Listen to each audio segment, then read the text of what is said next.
Hello students, today we are going to start with chapter number 10, Reaching the Age of Adolescence of class 8. Again, before moving to this, someone very perfectly said that what you get by achieving goal is not important, or you can say is not as important as what you became after achieving that goal. ठीक है, जो मिलता है goal achieve करने के बाद वो इतना इम्पोर्टेंट नहीं है जितना वो गोल अचीव करने के बाद तुम क्या बने, तुम क्या सीखे. ठीक है, that matter a lot. Your nature, your feelings and the way you are talking with others, that matter a lot. How you behave with others, that matters a lot. Okay, but this doesn't mean that you would be wasting your time in thinking that what they would be thinking about me, how should I treat like XYZ person. So that doesn't matter. The thing matter is you be happy in your life, be confident in your life. And with this confidence, we start with our new chapter, chapter 10, Reaching the Age of Adolescence of class 8. Okay.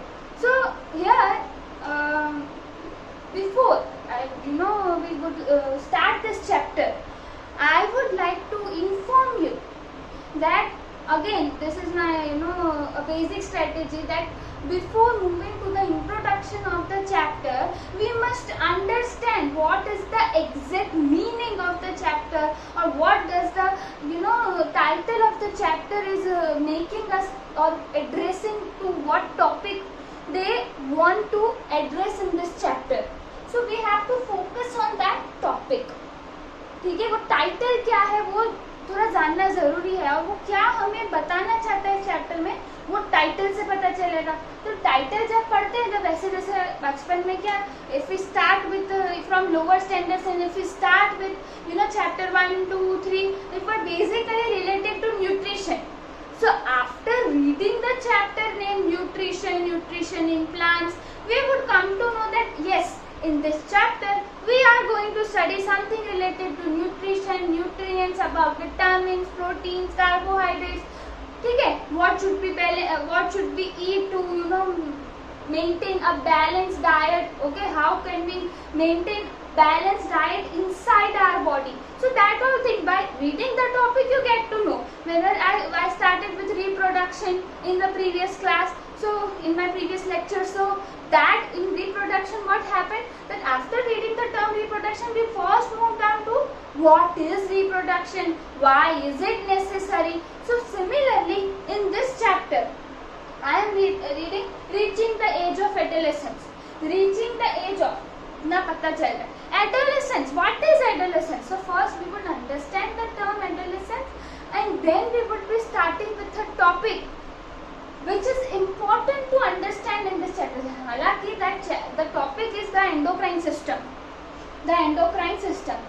So before moving to this, first let us understand what is adolescence.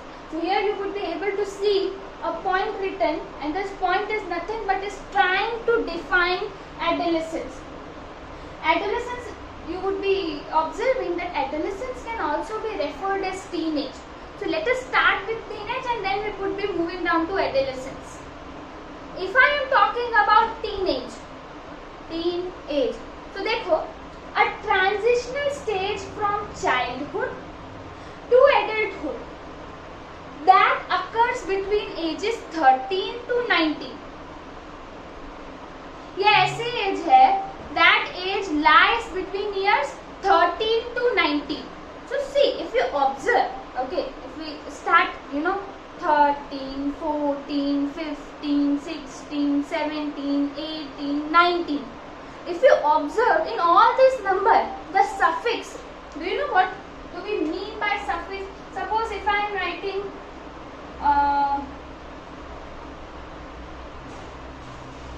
I just want to make your attention toward this suffix teen, that in all the number the suffix is teen, ठीक है, the tail वाला, the word का tail है ना, teen, 19, 13, 17, 18, teen. So that age which lies in this teens, that is teenage. So I hope this you get it. But why there is need to study about this teenage only? Why not about childhood? Why not about adulthood? Why not about the older days? Okay, elderly days. Why not about that? Why only teenage? So if you observe, you would be around 13 to 14 years right now. So you are in which age? In the age of adolescence. Okay. हालांकि ये पढ़ना आसान है, adolescence में क्या होता है वो सब पता चलता है, लेकिन ये as very crucial stage. This stage is very crucial stage. Why? Because here there is transition from childhood to adulthood. मतलब इस एज में ना आप बच्चे हो ना आप बड़े हो. पता है, कभी कभी आपने ऐसे सुना होगा, कभी कभी हमारे एल्डर्स बोलेंगे क्या कर रहे हो, इतने बड़े हो गए हो अभी भी ऐसा कर रहे हो, है ना, ऐसा बोलेंगे. इतने बड़े हो गए उसके बाद भी तुम ये बचकानी हरकत कर रहे हो, ऐसा बोलेंगे. और कभी ऐसा बोलेंगे ये नहीं करना चाहिए, अभी तुम छोटे हो, बड़े हो जाओगे फिर करना. समझ आ रहा है मैं क्या कह रही? मतलब कभी वो तुमको बोलेंगे कि तुम बच्चे हो, कभी वो तुमको बोलेंगे कि तुम बड़े हो गए हो. So you are in confusion कि भाई हम बड़े हैं कि छोटे हैं, हम बच्चे हैं कि बड़े. यू आर नॉट बच्चे, you are not adult, you are in a stage where you are, you know, passing through the stages from a childhood to adulthood. तो वो जो बीच का स्टेज है, जो ट्रांजिशन स्टेज, जहाँ पे चेंजेस बहुत से आएंगे, that is adolescence. कहना आसान है, but this stage is, you know, very crucial, और इसको समझना इतना आसान नहीं है. Adulthood में क्या आता है? We are having some responsibilities, we have to carry out responsibilities, and we are mature enough. In case if I am talking about childhood, उसमें क्या समझना है, उसमें आपको जो करना है करो, उसमें हम बच्चों को सिखाते हैं, तो बच्चे तो उनको जो आएगा that is the learning stage. और 13 to 19 is also learning stage. This is not that learning तो कभी भी हो सकता है, that's the fact. But childhood में भी इतना, you know, ठीक है भाई, पता चल जाता है कि बच्चे के दिमाग में क्या चल रहा है. बट दिस स्टेज 13 to 19 ये बहुत क्रूशियल होता है. इसमें बच्चे के दिमाग में क्या चल रहा है you can not come to know. you yourself won't be able to cope with some of the situations you would be facing in this age while going through this stage. So this is very exciting age, this is very crucial stage also. You have to, you know, safeguard yourself from many other things, and you have to be again confident. So we have started with the confidence, we would be ending with the confidence, but without wasting much time, I would like to proceed further. So see, this transition stage is what changes are going to occur in this age, what feelings we are having to get in, what are the what would be the changes in our physical characteristics, what would be the changes which are going to happen inside our body. All these things would be, ठीक है, included in this chapter. So we would be understanding all those terms in this chapter. Okay, so adolescence थोड़ा बहुत brief पता चला, ठीक है, कि ये होता है. अब reaching the age of adolescence, अभी तुम जा रहे हो ना एडोलेसेंस वाले एज में 13, 14, अभी तुम इसे क्राइटेरिया के अंदर आ रहे हो. Reaching the age of adolescence, title से थोड़ा बहुत पता चल रहा है कि चैप्टर क्या कहना चाहता है, थोड़ा सा हम समझे टाइटल को. अब हम आते हैं नेक्स्ट, जो इंट्रोडक्टरी पैराग्राफ तो नहीं कहेंगे, डायरेक्ट मेन टॉपिक से टेक्स्ट बुक में स्टार्ट किया है. लिविंग साइंस एनसीईआरटी नहीं, लिविंग साइंस टेक्स्ट बुक, उसमें they have started with the topic the endocrine system. हाँ, it is an organ system, ठीक है. तो अभी आप बोलोगे कि हमने सर्कुलेटरी सिस्टम सुना, हमने रेस्पिरेटरी सिस्टम सुना, हमने डाइजेस्टिव सिस्टम सुना, हमने एक्सक्रीटरी सिस्टम सुना, हमने नर्वस सिस्टम सुना, बहुत से सिस्टम्स के बारे में हमने सुना. एंडोक्राइन सिस्टम क्या होता है? अच्छा, तो देखो, एंडोक्राइन सिस्टम पे आने से पहले मैं ये सिस्टम को कोरिलेट करूंगी with nervous system.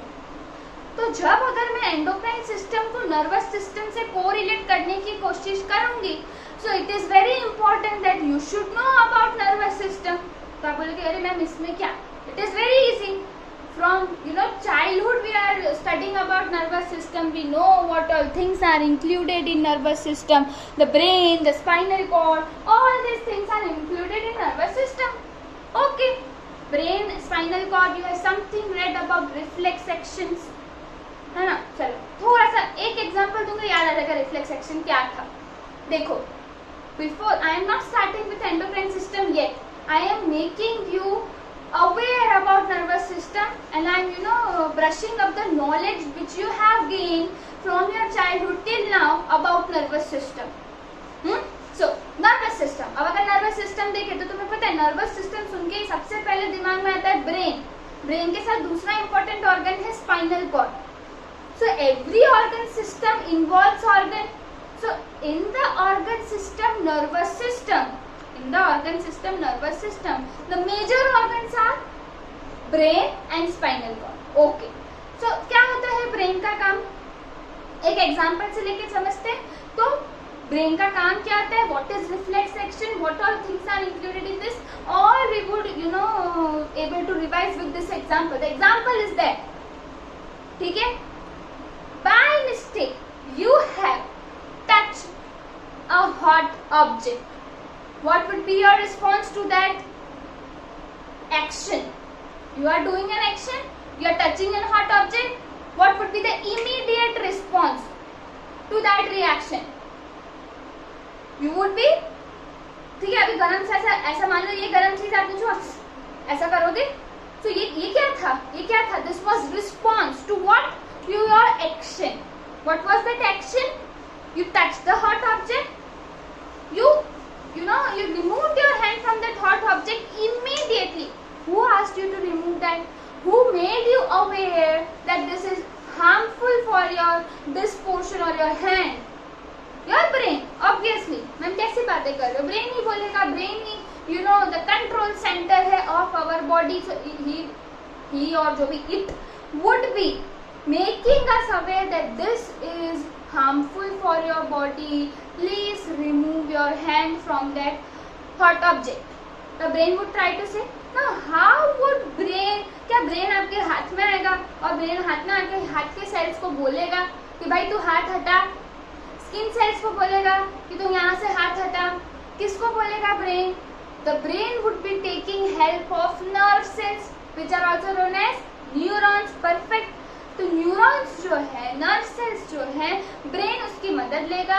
Nerve cells क्या करेंगी? लॉन्गेस्ट सेल्स, सेल चैप्टर में पढ़ते हुए आ रहे हैं, nerve cells are the longest cells in human, about 1 meter. So they would be immediately transferring the message from brain to skin cell. Please remove your hand from this harmful situation immediately. So ये क्या था? Immediate response था. This was the function of brain. Similarly, spinal cord do the same thing with the help of few nerves, neurons. ठीक है, you would be studying about this in detail in higher standards, class 10th. So in class 10th, you would be having the chapter control and coordination. Ma'am अभी हम class 8th में, हम class 10th का क्यों बता रहे हो? कोई बात नहीं, सुनो तो सही, बहुत अच्छा है, इंटरेस्टिंग है. तो अगर मैं बोलती हूँ क्लास 10th में अगर आप एक चैप्टर आएगा जो पढ़ोगे, control and coordination. Control and coordination सुन के क्या पता चलता है? कंट्रोल करना और साथ में कोऑर्डिनेट करना. कौन कंट्रोल करेगा? ब्रेन. तुम क्या बोलोगे कि ब्रेन कंट्रोल करेगा और दूसरे ऑर्गन सिस्टम के साथ कोऑर्डिनेट करने की कोशिश करेगा. ठीक है, यहाँ पे तुमने टच रिस्पॉन्स किया तो ये हैंड के साथ ब्रेन कोऑर्डिनेट कर रहा है. अभी मैं तुम्हारे साथ बात कर रही हूँ, बात करने वक्त मुझे कौन से एक्शन यूज करने हैं, कैसा हैंड मूवमेंट करना है, all these are controlled by my brain. तो ब्रेन दूसरे ऑर्गन सिस्टम से, अभी देखो यहाँ पे मैं जब तुमसे बात कर रही हूँ, मुझे आगे क्या बोलना है, मैंने पहले क्या बोला, ये सब मेरे ब्रेन में है. इसके अलावा अभी मैं तुम्हारे साथ बात कर रही हूँ, मैं तुम्हारे साथ वीडियो लेक्चर बना रही हूँ, लेकिन उसके साथ साथ मेरे बॉडी के अंदर और भी सारी चीजें हो रही है. मेरा हार्ट बीट कर रहा है, मेरा रेस्पिरेशन चालू है ना, बहुत सारी चीजें अंदर चालू है. मेरा डाइजेशन हो रहा है, जो खाना सुबह में खाया था वो अभी डाइजेस्ट हो रहा है, अंदर डाइजेशन प्रोसेस चल रहा है, एक्सक्रीशन ऑन प्रोसेस है. है ना।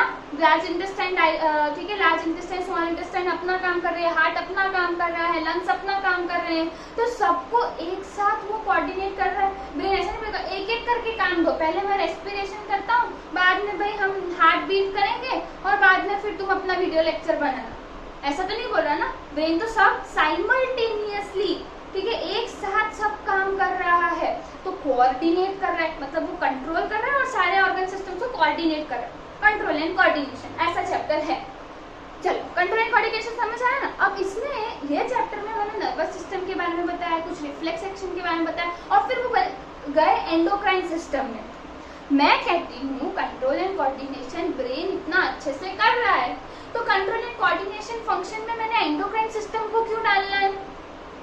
समझ आ रहा है? मैं कह रही हूँ मैं nervous system control and coordinate कितना सही कर रहा है, ब्रेन देखो कितना अच्छे से मैनेज कर रहा है। हम कैसे बोलते हैं, मम्मी अगर हमको कुछ काम दे कि बेटा वहां से दूध लेके आना, यहाँ पे घर की थोड़ी डस्टिंग कर देना और झाड़ू लगा दे, तो बोलिए मम्मी रुको रुको रुको, एक एक करके काम बोलो, कर रही हूँ ना मैं, या कर रहा हूँ ना मैं, ऐसा बोलोगे ना तुम तो ऐसा बोलोगे। लेकिन ब्रेन ऐसा नहीं बोला, ब्रेन बोला ठीक है I can manage because this is my work.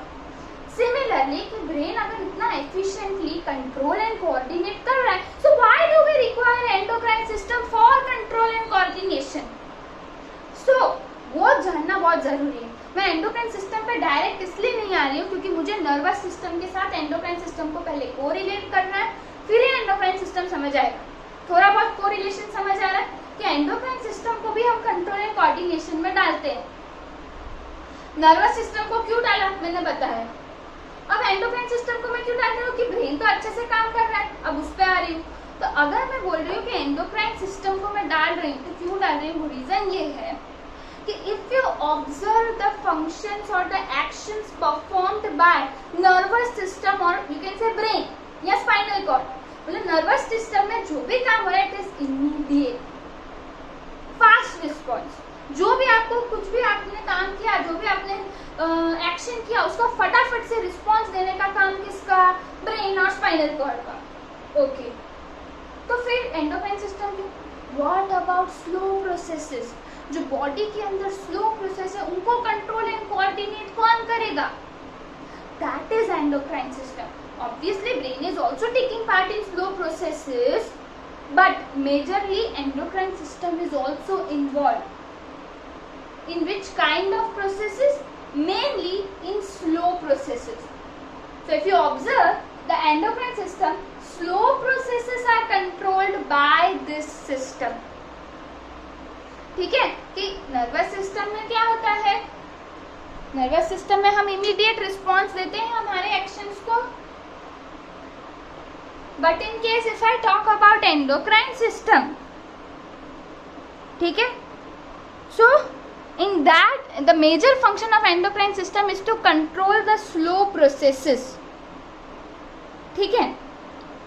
so एक कम्युनिकेशन अगर ब्रेन को हमारे दूसरे बॉडी पार्ट से कम्युनिकेशन बनाना है, so it would be taking help of nerve cells, nerves and other components of the body. But in case if I am talking about endocrine system, then that can also be referred as chemical communication. That can also be referred as chemical communication. Why? Why can we refer this as chemical communication?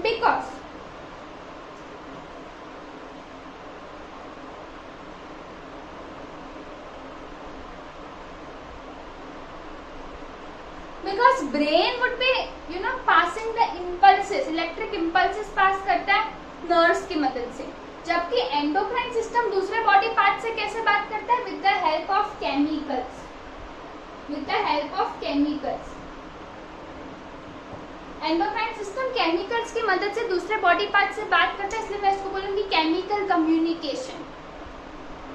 चलो अब देखो, control this processes through chemicals called hormones. तो अब ये endocrine system hormones की मदद लेता है और तुम्हारे जो स्लो प्रोसेसेस है उनको कंट्रोल करता है, ठीक है।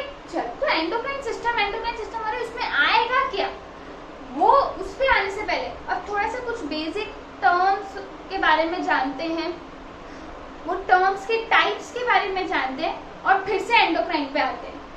ठीक है, देखो थोड़ा सा कॉम्प्लेक्स हो रहा है, ठीक है, लेकिन अगर तुम समझोगे and if you are with me then I think you would be able to understand fluent enough. अब ये जो टर्म्स हम समझेंगे ना, इसमें पहला टर्म है ग्लैंड। इसमें पहला टर्म है gland. Now what is gland? A gland is a mass of cells in the body that produces chemical substances. Gland क्या है? Mass of cells है जो body में present होता है and that produces chemical substances. Release और produce में difference होता है। Term release और produces में difference होता है।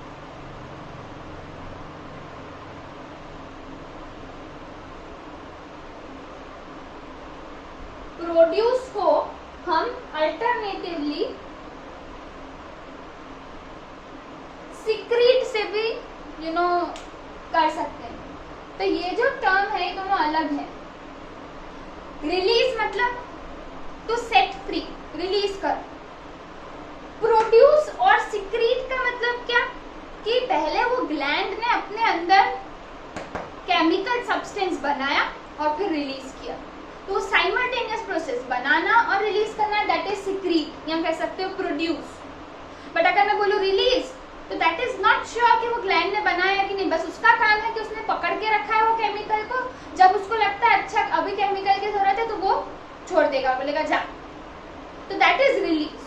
तो ये दो टर्म तुम लोग साइमल्टेनियसली यूज नहीं कर सकते। Release is different thing, produce और secrete is different thing. I hope you are getting.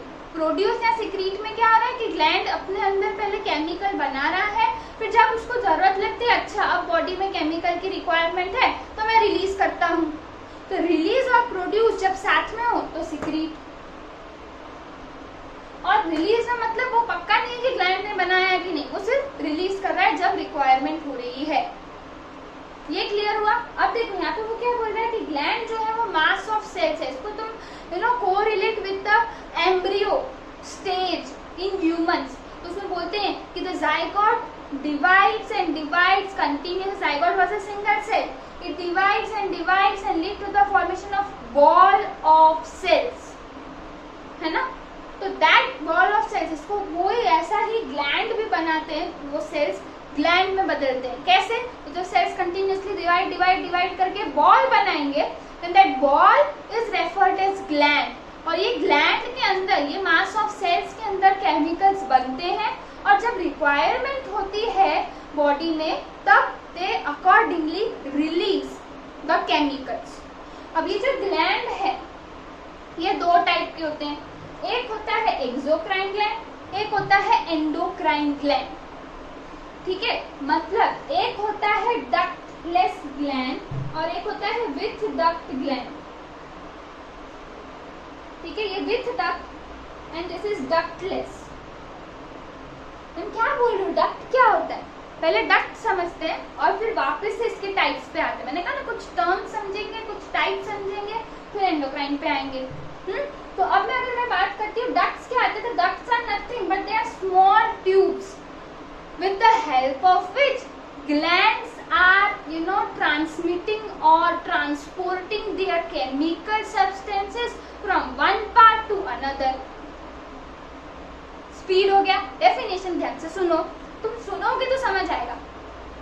gland with the help of ducts are nothing but small tubes.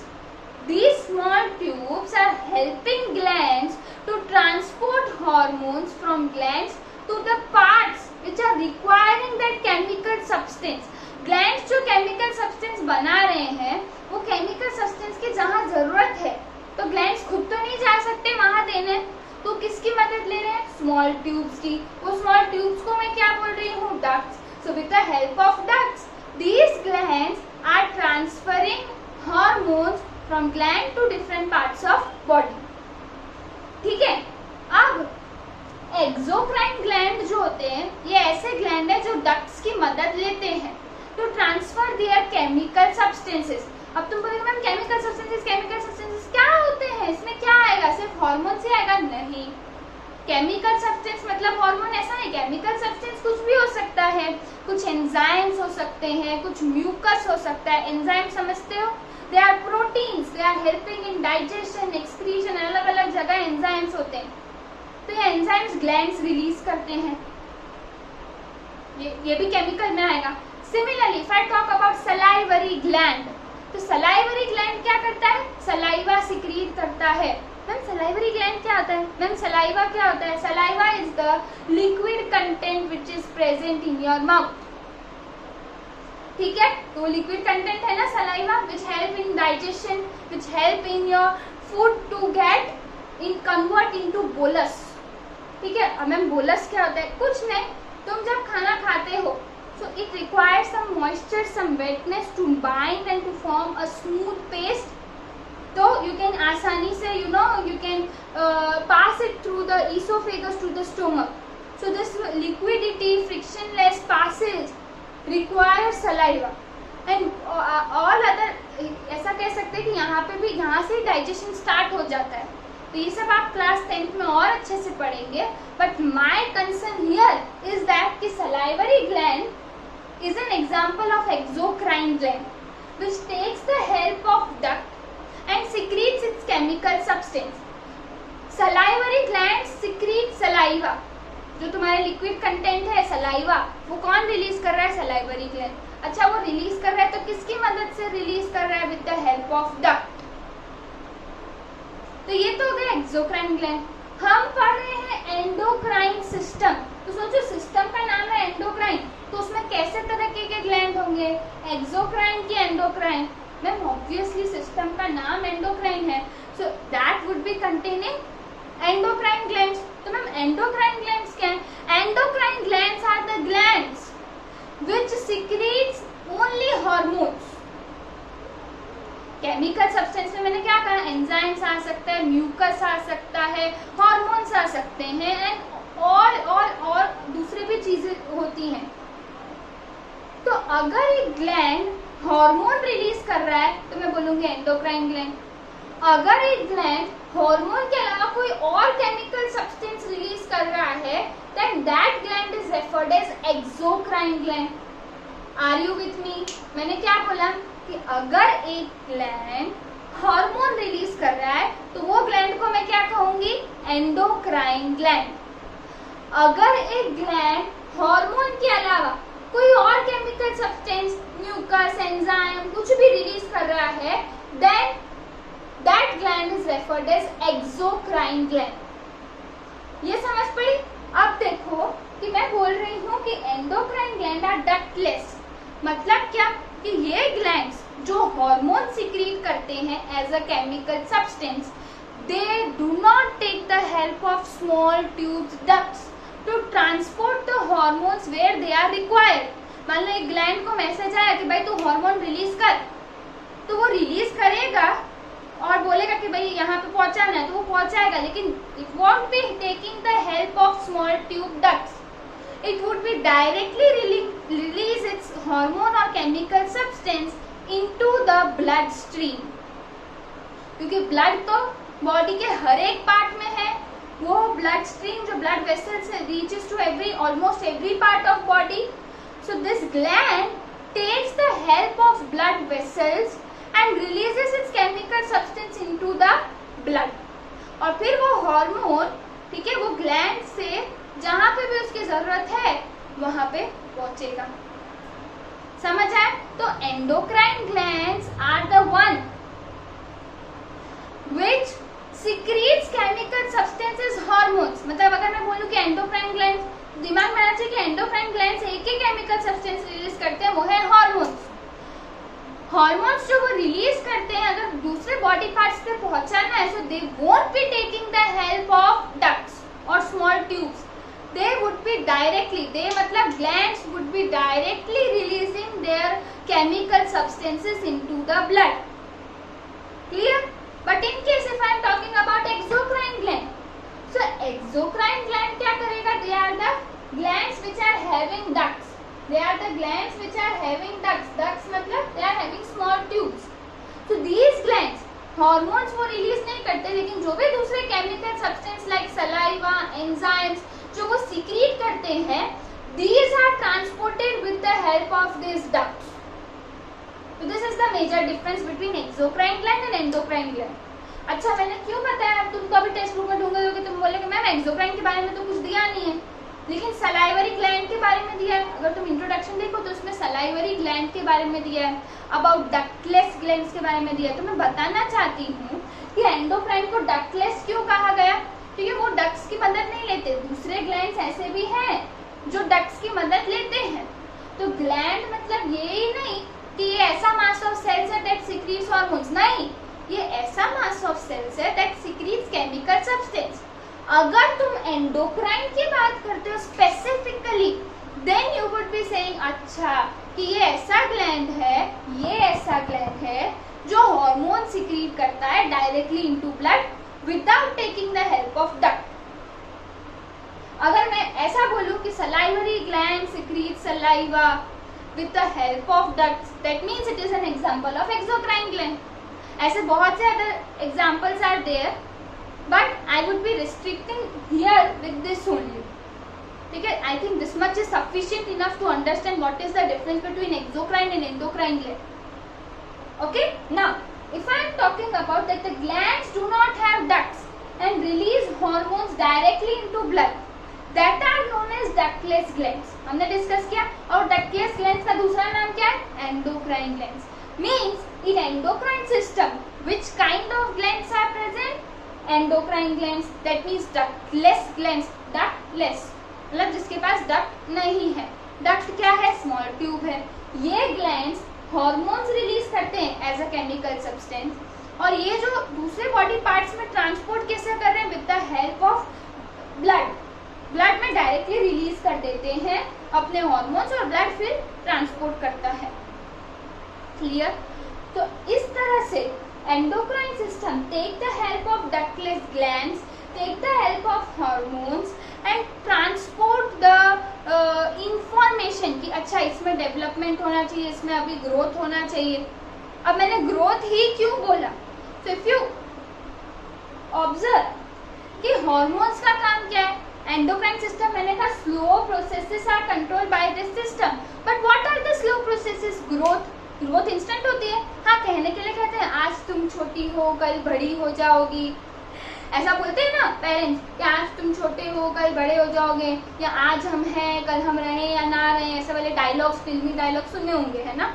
सो ऐसा तो सच में तो नहीं होगा ना कि मतलब आज तुम छोटे हो, आज तुम 5th स्टैंडर्ड में हो, कल तुम 6th स्टैंडर्ड में पहुंच गए। नहीं, 5th स्टैंडर्ड का पूरा 1 साल होता है, उसके बाद तुम 6th में पहुंचते हो। समझ रहे हो मेरी बात? तो growth is very slow process. वो स्लो प्रोसेस को कंट्रोल कौन करेगा? Endocrine system with the help of endocrine glands. What is the another name of endocrine glands? Ductless glands.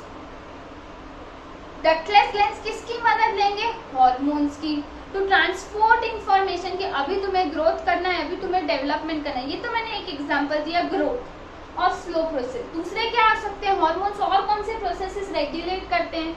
सो कहीं है, जैसे बिहेवियर।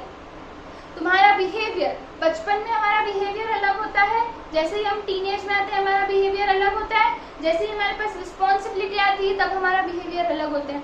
चलो ये छोड़ो, हमारा behaviour depends on situation nowadays कि अगर मेरा पेपर अच्छा गया तो मैं खुश रहूंगी, अगर मेरा पेपर खराब गया तो मैं दुखी रहूंगी, है ना। So this depends on your situation also. लेकिन we all are not Buddha, है ना। हम बुद्धा स्टेट अचीव नहीं कर सकते।